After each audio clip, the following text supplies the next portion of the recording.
नमस्कार, स्वाभिमानी TV news चॅनलच्या बातमीपत्रात आपलं स्वागत। बिहार बुद्धगया येथील महाबोधी विहार मुक्त करा, धुळ्यातून प्रधानमंत्रीसह राष्ट्रपतींना निवेदन।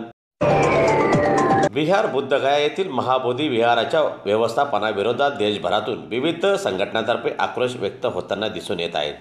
धुळ्यात देखील या घटनेबाबत प्रतिक्रिया उमटताना दिसून आलेल्या असून बुद्धिस्ट सोसायटी ऑफ इंडिया, भारतीय बौद्ध महासभा, समता सैनिक दल, बौद्ध महासभा, भिक्षू संघासह विविध आंबेडकरी संघटनांच्या वतीने धुळ्यातील महामानव डॉक्टर बाबासाहेब आंबेडकर यांच्या स्मारकासमोर बिहार येथील बुद्धगया महाबोधी विहाराच्या व्यवस्थापन समितीच्या निषेध आंदोलन करण्यात आलेले असून लवकरात लवकर महाबोधी विहार वर्तमान समितीच्या ताब्यातून मुक्त करून बुद्धिस्ट सोसायटी ऑफ इंडियासह आंबेडकरी चळवळीतील संघटनेच्या ताब्यात देण्यात यावे असे मागणीचे निवेदन आज रोजी धुळे जिल्हा अधिकाऱ्यांमार्फत देशाचे प्रधानमंत्रीसह राष्ट्रपती महोदयांना पाठविण्यात आले। दरम्यान यावेळी आंदोलनासाठी पदाधिकारीसह कार्यकर्ते मोठ्या संख्येने सहभागी झाले होते। आणि या ठिकाणी जमलेल्या सर्व बंधू भगिनींनो, आज आपण सन्माननीय जिल्हाधिकारी कार्यालयात येऊन बौद्धगयाच्या बाबतीत एक निवेदन सादर करत आहोत। निवेदन असं आहे की अगोदर 1949चा जो कायदा आहे त्या कायद्यान्वये बौद्धगया येथे जे प्रबंधक मंडळ आहे ते 9 लोकांचं आहे। त्याच्यामध्ये 4 बुद्धिस्ट असतात, 4 बिना बुद्धिस्ट असतात आणि एक मात्र कलेक्टर असतो। आणि कलेक्टर हा विशेषतः तो काही बुद्धिस्टमध्ये समाविष्टाचा होत नाही।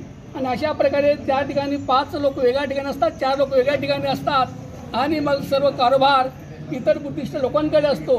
त्यामुळे काय होतं की बुद्धगयाला जे काही सुविधा झाल्या पाहिजेत, ज्या काही येणाऱ्या दर्शनासाठी आंतरराष्ट्रीय लोक येतात, राष्ट्रातले लोक येतात, सर्वांचं ते श्रद्धास्थान आहे, ते काही बघायला त्यांना काही सुविधा मिळत नाही आणि तिथला जो विकास झाला पाहिजे तो विकासही त्या ठिकाणी होत नाही। तो विकास होण्यासाठी ते बुद्धगया येथील महाबुद्ध विहार हे बुद्धिस्टांच्या ताब्यात दिलं गेलं पाहिजे, ही आमची मागणीसाठी आम्ही या ठिकाणी आलो आहोत।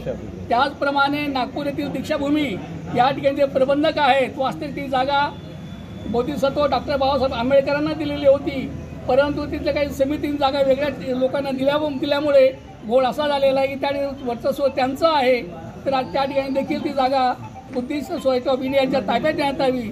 नंतर मध्य प्रदेश इथं जे महू बोधिसत्वांचं जन्म ठिकाण आहे त्या ठिकाणी जे नियामक मंडळ आहे ते देखील वेगळं आहे, ते देखील भारतीय बौद्ध महासभेच्या ताब्यात देण्यात यावं। आणि या 3 ठिकाणी भारतीय बौद्ध महासभेचे कार्याध्यक्ष डॉक्टर भीमराव साहेब आंबेडकर यांना घेण्यात यावं, यासाठी आम्ही सन्माननीय कलेक्टर साहेब यांना निवेदन देत आहोत।